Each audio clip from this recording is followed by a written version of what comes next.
Hello everyone, welcome back to our channel PWIT Jam and CSI Net and welcome back to the series Target IIT Jam 2025. सो अब अगर हम बात करें तो दिसंबर में टिफर का एग्जाम है तो डेफिनेटली एक प्रैक्टिस सेशन उस पर भी बनते हैं। तो ये जो आपको कॉन्टिन्यूसली सेशंस दिखेंगे आज, इसके बाद और नेक्स्ट वाला सेशन, उसमें हम टिफर स्पेशल क्वेश्चंस करेंगे जहां पर हम बहुत स्पेसिफिक क्वेश्चंस को प्रैक्टिस करेंगे जो इजी टू अप्लाई हैं, इजी कॉन्सेप्ट्स के हैं, जिनसे आप बहुत इजीली बहुत अच्छा स्कोर कर सकते हैं टिफर एग्जाम में। एंड एक छोटा सा सजेशंस, जब भी आप प्रैक्टिस कर रहे हैं, बहुत बच्चे डरते हैं, फिजिक्स केमिस्ट्री मैथ्स भी आ रही है तो जनरल साइंस भी आती है, तो एक छोटी सी बात मैं कहना चाहूँगी कि जब भी आप प्रैक्टिस करें तो एक बार इन पार्ट्स को भी रीड आउट कीजिए। जो जनरल साइंस का पार्ट है, फिजिक्स का पार्ट है, केमिस्ट्री का पार्ट है, कुछ कुछ क्वेश्चंस ऐसे हैं जो आपको देखने को मिलेगा जो आपने पढ़े हुए हैं, बहुत ईजी कॉन्सेप्ट्स के हैं एंड वो वहाँ पर आए हुए हैं। तो घबराने की बात नहीं है, उन चीज़ों को अपने बेनिफिट के लिए यूज़ कीजिए जो आपको लग रहा है कि ये कॉन्सेप्ट तो मुझे आता है। उस कॉन्सेप्ट को अगर छोटी सी रिवीजन से आप कॉन्कर कर सकते हैं, अच्छा कर सकते हैं, बेटर कर सकते हैं, तो डेफिनेटली उन चीज़ों पर भी फोकस कीजिए, उन्हें भी रिवाइज कीजिए। तो शुरू करते हैं, टाइमर के साथ करेंगे। जितने क्वेश्चन में आपको जितना टाइम लगाना चाहिए उसके अकॉर्डिंग आज आपको टाइमर देखने को मिलेगा and I hope you will be able to practise more and more questions and any suggestions कि आपको कुछ और बात कहनी है कि इस तरीके से प्रैक्टिस हो या इस तरीके से, सो आप कमेंट सेक्शन में भी लिख सकते हैं। डेफिनेटली आई विल ट्राई कि I could help you in the way possible I can. So let's start with the session. First we have this question on the screen and approximately 1 minute का ही है, तो हम 1 minute का ही timer लगाएंगे. So this you have on your screen and you can start attempting the question please.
Done.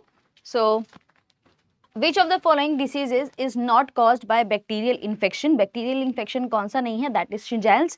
It is actually a viral disease. Shingles जो है आपका disease होता है, that is a viral disease. So this was the correct answer. Option number C. Moving forward to next question. So you can take approximately 1 minute 30 seconds for this question. You can analyze the question slowly, steadily. काम सिर्फ इतना करना है कि भागा दौड़ी नहीं करनी है। क्वेश्चन को अच्छे से पढ़िए, समझिए एंड फिर उसका आंसर कीजिए।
चलिए, so bacterial population doubles every 2 hours. Doubling time या जनरेशन टाइम जिसे आप कहते हैं, generation time is 2 hours.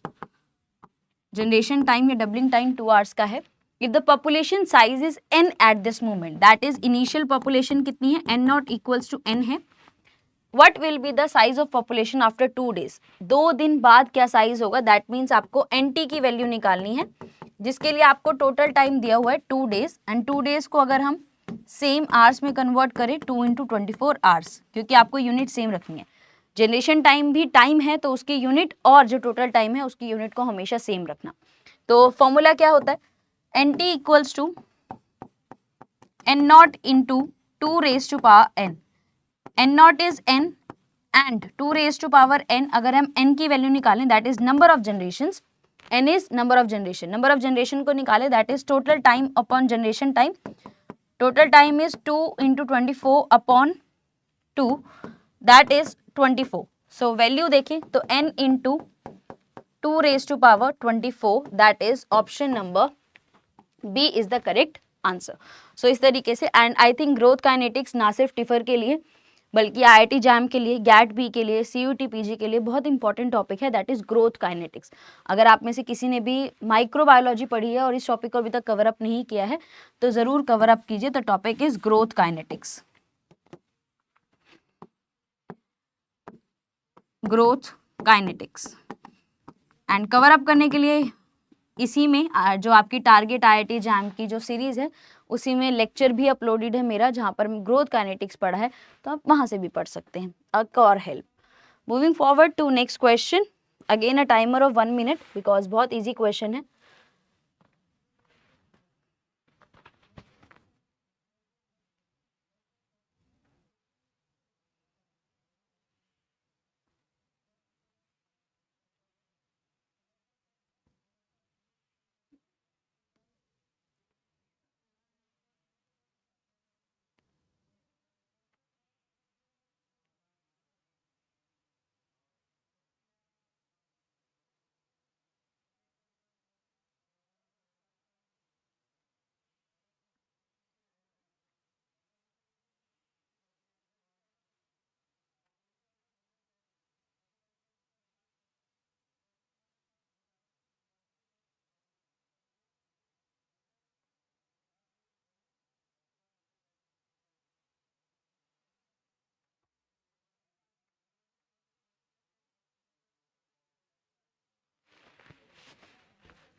Done.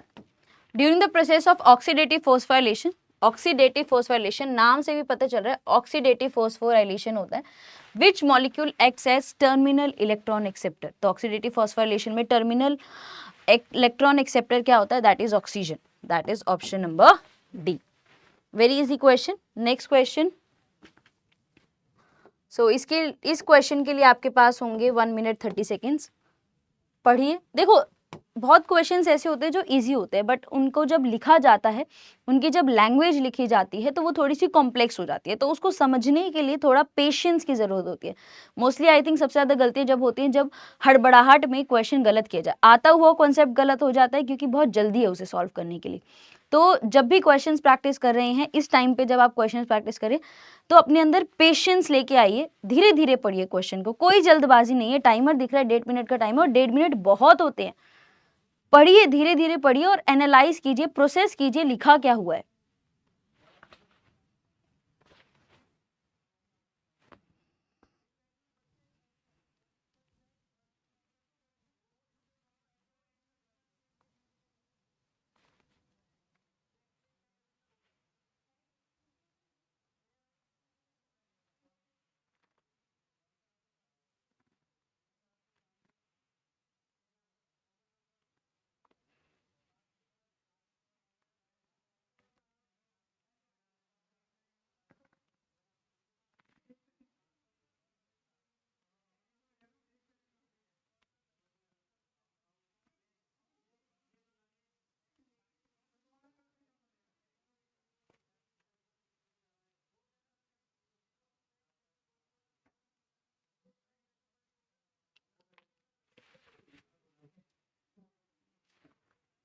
So two strands of DNA double helix are link to each other by, तो स्ट्रैंड्स के बीच में कैसी लिंकेज होती है, स्ट्रैंड्स कैसे लिंक्ड होते हैं एक दूसरे से, bye hydrogen bonding between nitrogenous bases. Hydrogen bond जो आपके नाइट्रोजनस बेसिस के बीच में होते हैं, उसी से दो स्ट्रैंड्स जो डीएनए के हैं वो एक दूसरे से लिंक होते हैं, कनेक्ट होते हैं, ज्वाइन होते हैं। Moving forward, again a little bit you can take time, 2 minutes का क्वेश्चन है, तो you can take your time to process the question, and this is one of the important topic. चलिए पहले question solve कीजिए, फिर discussion करते हैं।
चलिए एक और one of the most important topics जहाँ से ऑलमोस्ट लाइफ साइंसेस के सभी एग्जाम्स में क्वेश्चन आते हैं, कोई भी ऐसा एग्जाम नहीं होगा जहाँ पर यहाँ से क्वेश्चन ना आए, दैट इज एंजाइम काइनेटिक्स। तो इन केस आप लोगों ने प्रिपेयर किया है तो बहुत अच्छी बात है, नहीं किया तो इस टॉपिक को भी ज़रूर प्रिपेयर कीजिए, इसको मिस नहीं करके जाना है। तो क्वेश्चन देखते हैं, what does allosteric inhibition of enzyme by a ligand mean. Allosteric inhibition क्या होता है?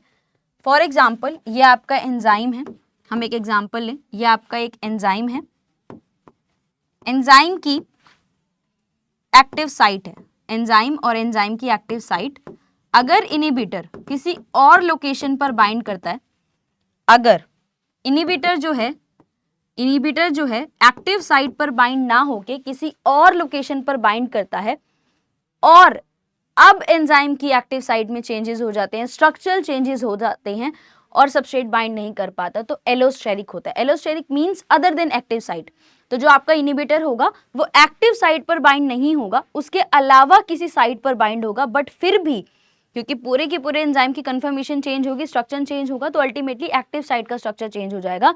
स्ट्रक्चर चेंज होगा जब एक्टिव साइट का, तो सबस्ट्रेट वहां पर बाइंड नहीं करेगा एंड इनिबिशन हो जाएगा। तो site other than active site पर अगर इनिबिटर बाइंड करता है, दैट इज एलोस्टेरिक इनिबिशन। तो binding of a ligand to the enzyme inhibits the binding of the cognate substrate at the different binding site, that is known as your allosteric inhibition. Same site नहीं है, दोनों अलग अलग sites हैं, that is allosteric inhibition. Topic is enzyme kinetics, important topic, interesting question, and 3 minute का time है इसे solve करने के लिए। You can take your time, 3 minutes का टाइम है इस क्वेश्चन को सॉल्व करने के लिए। 1 सेकेंड प्लीज, सॉरी, 3 मिनट्स का टाइम है इसे सॉल्व करने के लिए।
चलिए समझते हैं क्वेश्चन को। Dachshund is a type of dog with short stature. Dachshund कैसा है? Dachshund is short while beagles, अगर आप देखें डेशेंट इन्होंने लिखा है शॉर्ट है, एंड बीगल्स जो है वो नॉर्मल साइज के हैं। तो बीगल्स जो है वो नॉर्मल साइज के हैं, beagles are normal. The progeny of dachshund और बीगल मेटिंग, दैट मीन्स जब आपने डेशेंट को, मैं डी से रिप्रेजेंट करी हूँ, डेशेंट को बीगल के साथ किया, मेट किया, तो F1 जो आई प्रोजेनी उनकी, मतलब ऑब्वियसली F1 जनरेशन है, इनकी जो प्रोजेनी आई वो शॉर्ट थी, शॉर्ट थी, दैट मीन्स F1 कैसी है? शॉर्ट है। Okay, good to go. Half of the progeny that are produced with beagle dachshund progeny, that means F1 को, डेशेंट बीगल की जो प्रोजेनी है वो F1 है, F1 को जब इन्होंने क्रॉस किया बीगल के साथ, बीगल वाले पेरेंट के साथ, तो इसका रिजल्ट क्या था? 50%, half of the progeny that are produced were mated with 50% short थे एंड आई थिंक 50% नॉर्मल थे। करेक्ट, 50% नॉर्मल थे। तो ये रेशियो क्या है? 1:1 का रेशियो है। 50:50 दैट इज 1:1 का रेशियो। अब आपको कंक्लूजन्स डिराइव करने हैं। पहला कह रहे हैं complex non Mendelian mode of inheritance है, नहीं है। शॉर्ट स्टेचर रिसेसिव है, नॉर्मल स्टेचर डोमिनेंट है, शॉर्ट स्टेचर डोमिनेंट है, आपको ये बताना है। तो अगर हम मेंडेलियन को अच्छे से पढ़े, मेंडेलियन ये कहता है जब हेटेरोजाइगस की कंडीशन होती है, या F1 जनरेशन की बात करते हैं, मेंडेलियन कहता है कि जब F1 जनरेशन आती है तो F1 जनरेशन में डोमिनेंट ट्रेट का एक्सप्रेशन होता है। तो पहले हमने क्या पढ़ा? पहला हमने अंदाजा लगाया कि मेंडेलियन के अकॉर्डिंग, मेंडेलियन हमें ये कहता है कि F1 जनरेशन में, फर्स्ट F1 जनरेशन में डोमिनेंट दिखता है, F1 जनरेशन में डोमिनेंट ट्रेट का एक्सप्रेशन होता है। तो उससे हमें आइडिया लग गया कि शॉर्ट जो है वो डोमिनेंट होगा। कंफर्मेशन कैसे हुई? मेंडेलियन का सेकंड पॉइंट है, अगर F1 को रिसेसिव से क्रॉस करते हैं, अगर F1 को रिसेसिव पेरेंट से क्रॉस किया जाए तो 1:1 का रेशियो आता है, एंड अगर F1 को डोमिनेंट पेरेंट से क्रॉस किया जाए, अगर F1 को डोमिनेंट पेरेंट से क्रॉस किया जाए तो सारे डोमिनेंट होते हैं। ये बैक क्रॉस है, एक्चुअली यहां पर किया क्या गया है? बैक क्रॉस किया गया है। बैक क्रॉस में हम क्या कहते हैं? बैक क्रॉस में F1 को हम क्रॉस करते हैं किसी भी पेरेंट से, डोमिनेंट या रिसेसिव पेरेंट किसी से भी क्रॉस कर सकते हैं, दैट इज बैक क्रॉस। और बैक क्रॉस का रेशियो कहता है कि जब आप F1 जनरेशन को रिसेसिव पेरेंट से क्रॉस करते हो तो प्रोजेनी 1:1 के रेशियो में आती है, और डोमिनेंट पेरेंट से करते हो तो सारे डोमिनेंट आते हैं। तो रेशियो क्या है? 1:1। दैट मीन्स क्रॉस किससे किया गया? दैट मीन्स क्रॉस किससे किया गया? रिसेसिव से। तो ऑब्वियसली शॉर्ट जो है वो डोमिनेंट है और ये वाला पार्ट भी डोमिनेंट था। Correct answer is option number D. तो मेंडेलियन के अकॉर्डिंग जो F1 जनरेशन होती है उसमें हमेशा डोमिनेंट वाले का एक्सप्रेशन होता है। एंड कंफर्मेशन के लिए अगर आपको बैक क्रॉस का ऑप्शन दिया जाए, तो अगर आप रिसेसिव पेरेंट से क्रॉस करते हो तो 1:1 का रेशियो आता है, एंड अगर आप डोमिनेंट पेरेंट से क्रॉस करते हैं तो ऑल डोमिनेंट अगर आते हैं, दैट इज द केस। तो ये आप दो कॉन्सेप्ट से यूज कर सकते हैं एंड क्वेश्चन सॉल्व कर सकते हैं। Moving forward, very easy question, 1 minute का टाइमर, एंड आप जल्दी से कर सकते हैं इसे।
So number of alleles possible for a gene is infinite.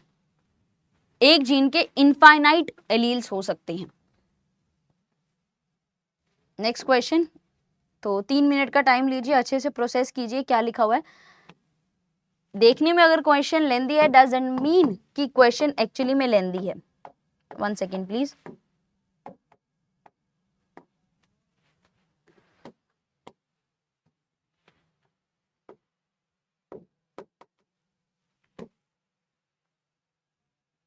So you have a time of 3 minutes and you can please start doing with the question. Okay, I will put it down. Use the concept of natural selection. Natural selection आपको क्या कहता है उस चीज को दिमाग में रखते हुए क्वेश्चन को अटेम्प्ट कीजिएगा प्लीज.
चलिए.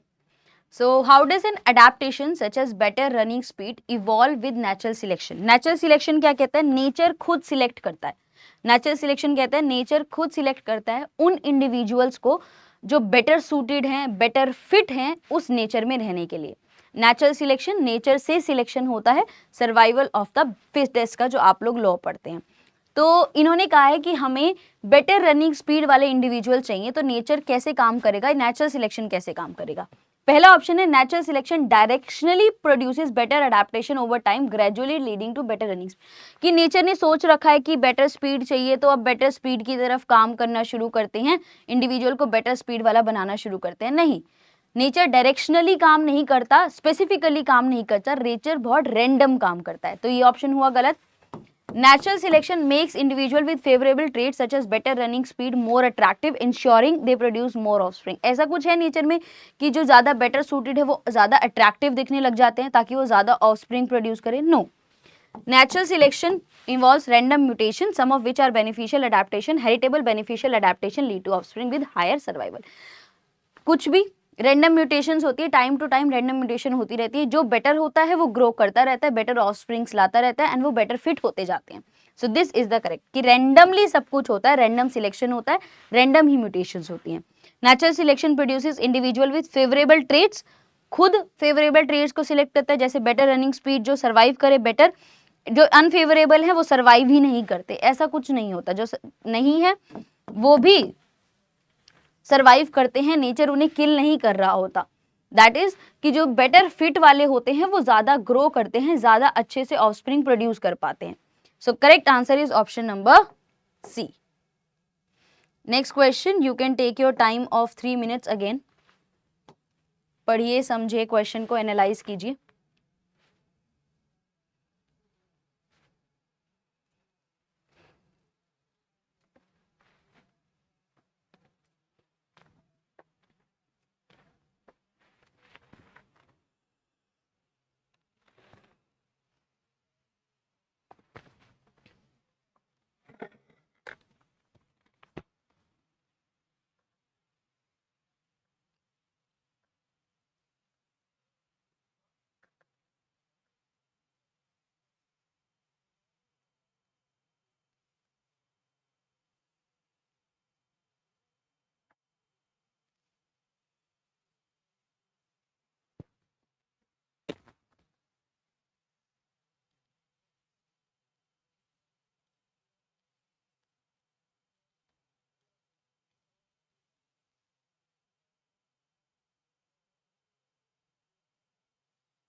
So, the statement says, in our body, skin cells and muscle sales share the same DNA, which of the following is true. अगर आप अपनी बॉडी देखें तो आपकी बॉडी की हर एक सिंगल सेल का जो डीएनए है वो सेम है, फिर भी जो सेल्स हैं उनके फंक्शंस अलग अलग हैं। क्यों फंक्शंस अलग अलग हैं वो डिसाइड करना। हर एक सिंगल सेल जो आपकी बॉडी में प्रेजेंट है, सबका जीनोम, सबका डीएनए सेम है, बट फिर भी फंक्शंस अलग अलग हैं। क्यों अलग अलग हैं? Although they share the same DNA but have a different genetic code. Genetic code ही अलग हो जाता है तो फंक्शंस अलग अलग हो जाते हैं? नहीं, गलत स्टेटमेंट। इसने बोला the statement is incorrect, they are different tissues so there is a difference in their DNA. उन्होंने बोला कि जो आपने कहा है ना कि सेम डीएनए, वही गलत है। ये स्टेटमेंट हुई गलत।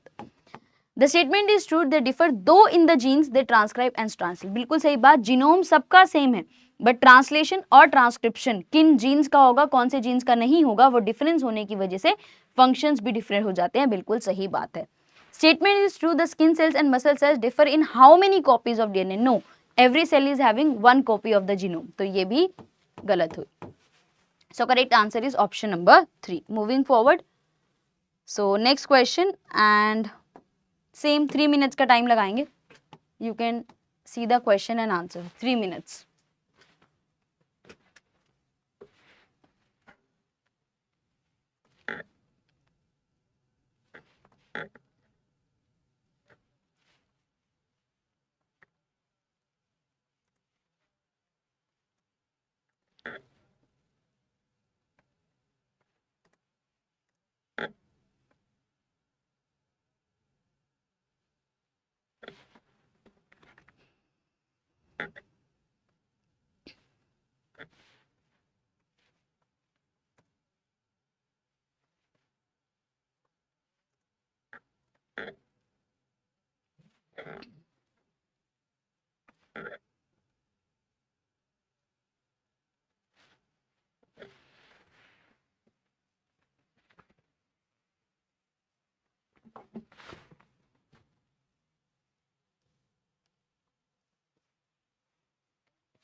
चलिए, increase in which of the following statement is correct regarding the increase in molecular weight of proteins due to each of these post translational modifications?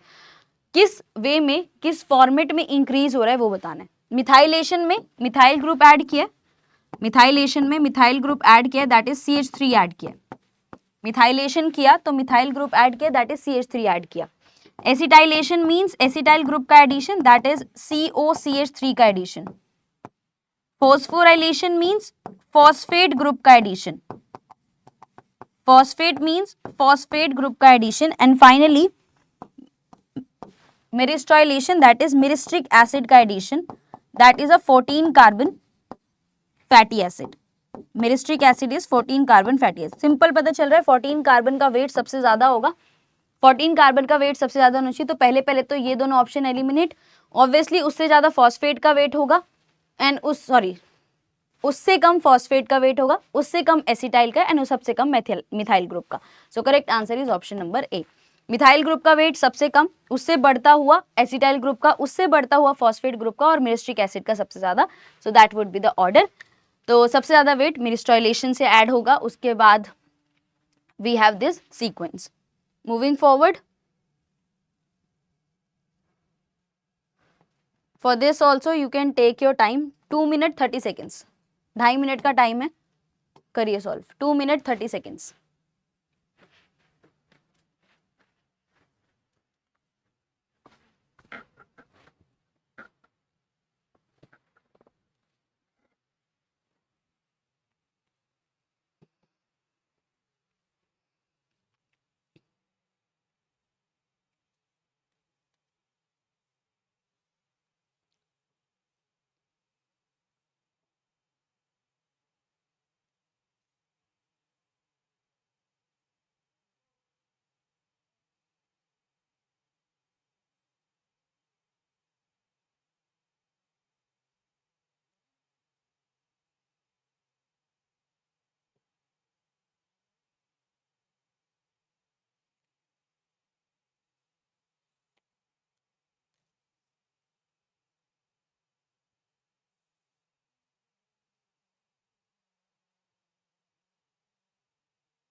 चलिए समझते हैं क्या करना है।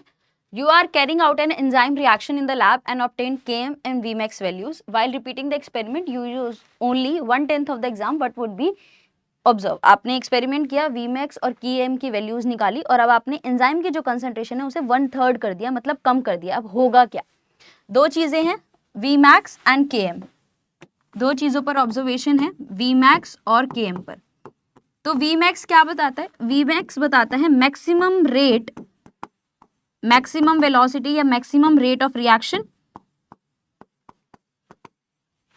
एंड के एम बताता है affinity of enzyme for substrate, affinity of enzyme for substrate. अब simple सी चीज है, आप एंजाइम को कम ज्यादा कर लो, affinity of enzyme for substrate, अब आप एंजाइम को कम ज्यादा कर लो, उसके केएम पर तो असर पड़ने ही नहीं वाला है, तो केएम की वैल्यू चेंज नहीं हो सकती। अब एक बार ऑप्शंस को देखें, you would get the same result because enzyme is the same and hence properties are unchanged. Okay, Vmax would change, Vmax would remain same and Km would be T.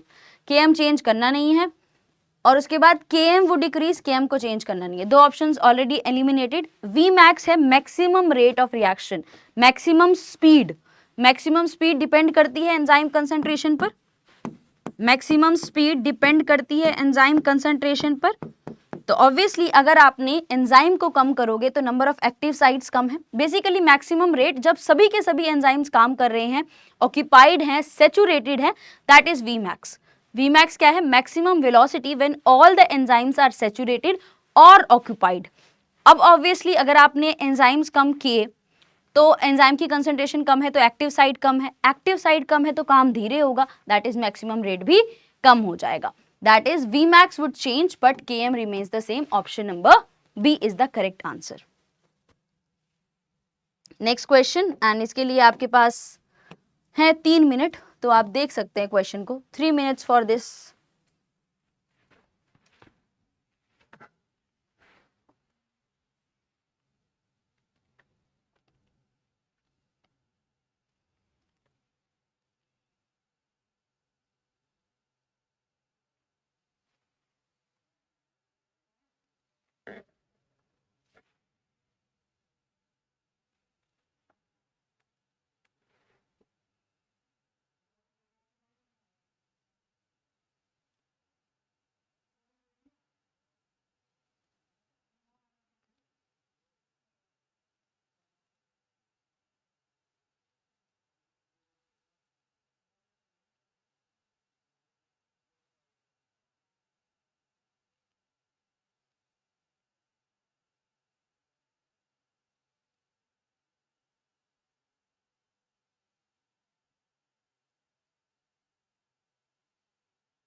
चलिए समझते हैं क्वेश्चन को। In an in vitro transcription experiment, the transcript and both the strands of DNA were separated and analyzed for their base composition. Result obtained is shown in the following table. Determine which strand is serving as the template. आपको template strand को identify करना है, ठीक है? तो अगर आप एक बार टेबल को ध्यान से देखो, स्ट्रैंड वन को mRNA को देखो, उनका कंपोजिशन सेम है, उनके कंपोजिशन ऑलमोस्ट सेम है ना? तो कंपोजिशन सेम है मतलब वो मिलते जुलते हैं। तो अगर मिलते जुलते हैं एंड कॉम्प्लीमेंट्री स्ट्रैंड ही तो एज अ टेम्पलेट काम करेगा ना। अगर mRNA बना है तो mRNA का जो कॉम्प्लीमेंट्री स्ट्रैंड है, कॉम्प्लीमेंट्री स्ट्रैंड जो उससे अपोजिट है, वो ही एज अ टेम्पलेट काम कर सकता है। सेम स्ट्रैंड तो काम नहीं करता। दैट मीन्स कौन सा स्ट्रैंड एज अ टेम्पलेट काम कर रहा है? That is strand 2। Simple compositions को एनालाइज करो, सेम है, सेम वाले mRNA का टेम्पलेट नहीं हो सकता, जो अपोजिट कॉम्प्लीमेंट्री होगा वो ही काम कर सकता है, तो that is strand 2। Next simple question, 1 minute, again a question of enzyme kinetics. 1 second.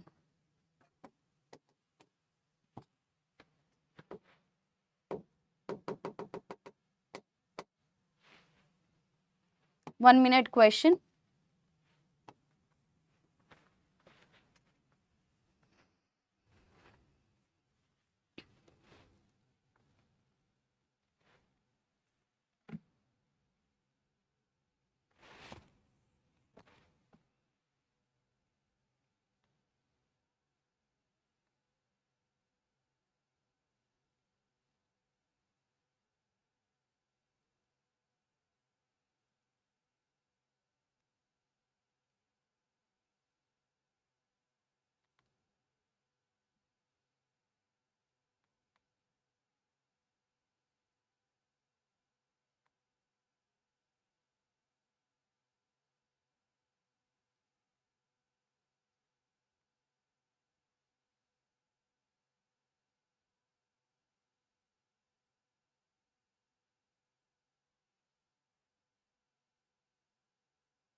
चलिए,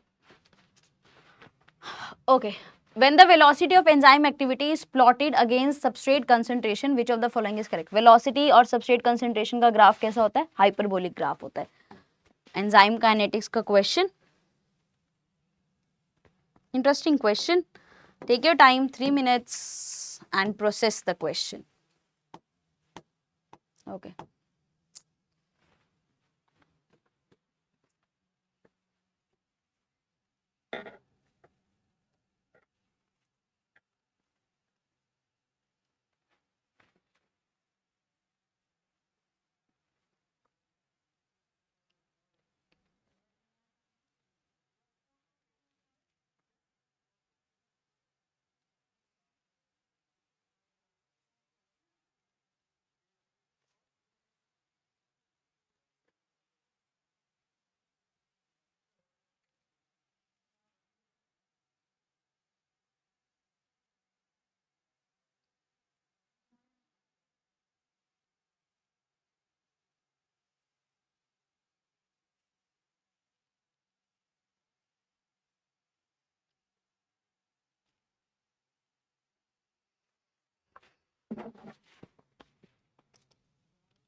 चलिए, if you have a polypeptide of size 11 kilo dalton, polypeptide का साइज क्या है? Polypeptide is 11 kilo daltons, 11 kilo daltons, that amounts to 11,000 daltons. ठीक है, आपको मास निकालना है, वेट निकालना है ओपन रीडिंग फ्रेम का। तो सबसे पहले नंबर ऑफ अमाइनो एसिड्स निकाल लें। टोटल वेट कितना है पॉलीपेप्टाइड का? 11,000। वन अमाइनो एसिड का वेट कितना है? 110 डाल्टन। तो नंबर ऑफ अमाइनो एसिड्स कितने हुए? नंबर ऑफ अमाइनो एसिड्स हुए, total weight that is 11,000 upon 110, that is 100। 100 amino acids हैं। एक अमाइनो एसिड कितने न्यूक्लियोटाइड से बनता है? 3 न्यूक्लियोटाइड चाहिए होते हैं। तो 3 न्यूक्लियोटाइड से एक अमाइनो एसिड बनता है। तो 100 अमाइनो एसिड्स के लिए वी हैव 100 अमाइनो एसिड्स के लिए वी हैव 300 न्यूक्लियोटाइड्स। एक न्यूक्लियोटाइड का वेट कितना है? 330। एक न्यूक्लियोटाइड का वेट कितना है? 330। तो टोटल वेट कितना हुआ? टोटल मास कितना हुआ? 330 into 300, that amounts to 99,000 daltons. That is option number 2. So this is all about this part. I hope आपको एक बेटर क्लैरिटी मिली होगी कि कैसे क्वेश्चंस आते हैं, किस तरीके से आपको अटेम्प्ट करना है। नेक्स्ट सेशन में भी आप ऐसे ही टिफर के क्वेश्चंस देखेंगे। All the very best, thank you so much.